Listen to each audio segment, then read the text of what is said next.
Hello friends, in the previous video we saw that between 1864 and 1876 the British government's policy of masterly inactivity was the basis of relations between the British government in India and Afghanistan.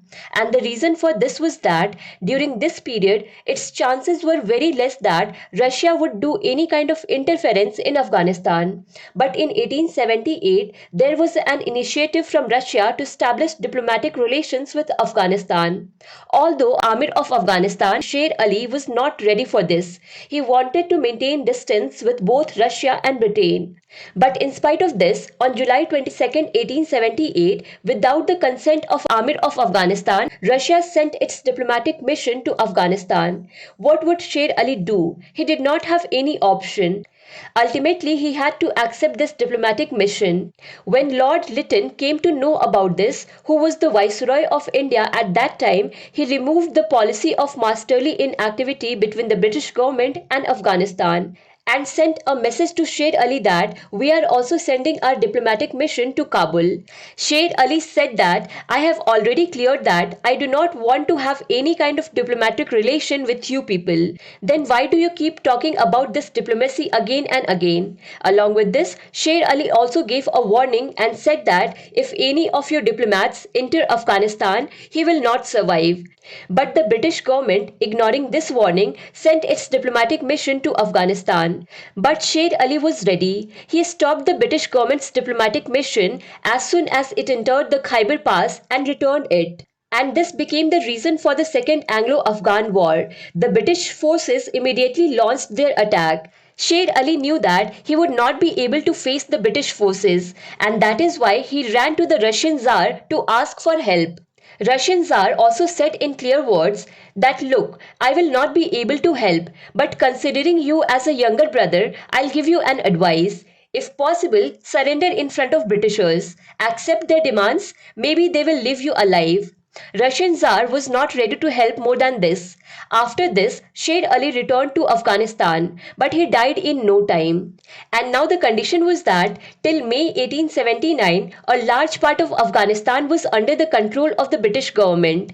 In such a situation, Viceroy Lytton called Sher Ali's son Yaqub Khan and said that, look, your father was a very good person, but he had only one drawback. He did not listen.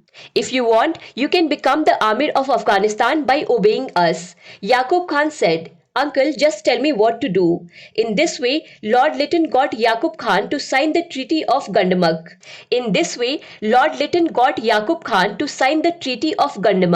According to the Treaty of Gandamak, now the British government will control the foreign affairs of Afghanistan. The British resident will now stay in the court of Kabul and will see that nothing happens in Afghanistan which is unfavorable for the British government. And in return, British government will give subsidy annually to Yaqub Khan. And it was said that if there is any foreign aggression in future, then they will help in that. So after this treaty, British resident and some staff started living in Kabul, and the rest of the British forces returned to India. But as soon as the British forces returned from Afghanistan, the same happened as happened during the First Anglo-Afghan War. The Afghan tribal chiefs revolted, and in this attack the British resident, all staffs and British guards were also killed. This was an embarrassment for the British government, and this became the reason for the Second Anglo-Afghan War.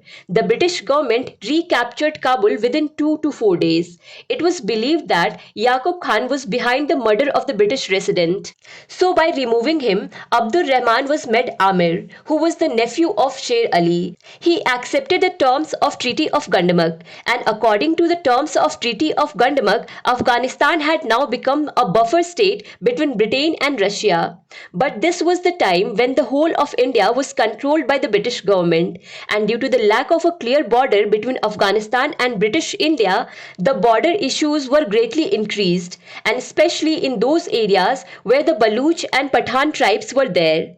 And anyway, day, these tribes used to listen more to the Amir of Afghanistan. So in 1893, to end these border issues, an agreement was made between the Amir of Afghanistan and the British government. This agreement is called the Durand Agreement. In this agreement, a boundary line was drawn between Afghanistan and India, which is called Durand Line. But by the time of 1899, it was understood that even after the formation of Durand Line, the border issues with the tribes were not going to end because Baluch and Pathan tribes did not accept this boundary line at all. Now at this time, Lord Curzon was the viceroy. He tried to maintain peace in this area and created a new province in the northwest region of India, which was named Northwest Frontier Province, and it was placed directly under the government of India. So in this video, we understood the Second Anglo Afghan War and understood the reasons due to which Northwest Frontier Province had to be created. To understand Indian history and Indian polity in detail, do follow Bookstava playlist. Link is given in the description box. Thank you for watching Bookstava.